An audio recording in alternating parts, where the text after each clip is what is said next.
रेलिया के टिकट सैया ले ली और रेंट नवरात आइल बा। रेलिया के टिकट सैया ले ली और रेंट नवरात आइल हो। घर में रह तू परजेंट नवरात आइल हो।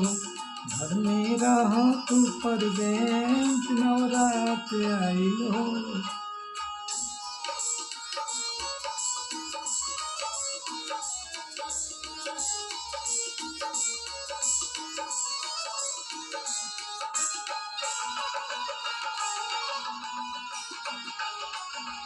घर में रह तू परजेंट नवरात आइल हो।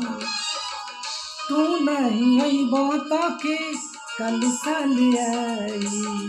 फल फूल चुनरी नरियर कोई से किनाई।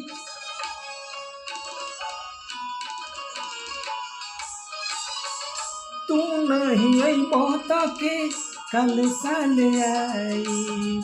फल फूल चुनरी नरियर कोई से किनाई। फल फूल चुनरी नारियर कोई से किनाई।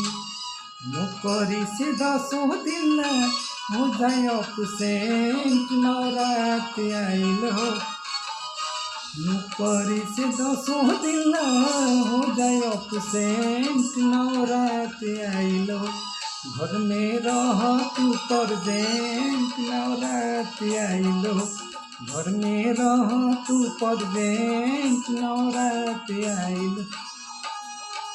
रेलिया के टिकट सैया ले ली और रेंट नवरात आइल हो।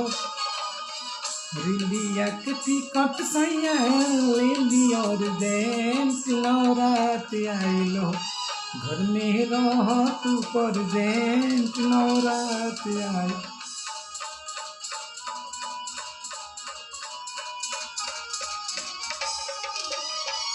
रेलिया के टिकट सैया ले ली और रेंट नवरात आइल हो। रेलिया के टिकट सैया ले ली और रेंट नवरात आइल हो। घर में रह तू परजेंट नवरात आइल हो। घर में रह तू परजेंट नवरात आइल हो।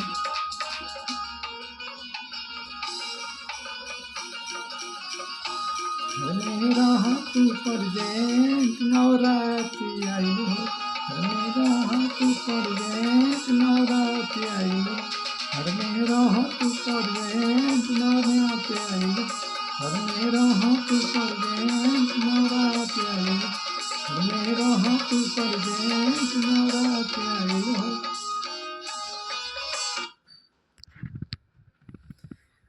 तो आप सबके कैसा लगा ये प्यारा भजन कमेंट कर जरूर बताएं।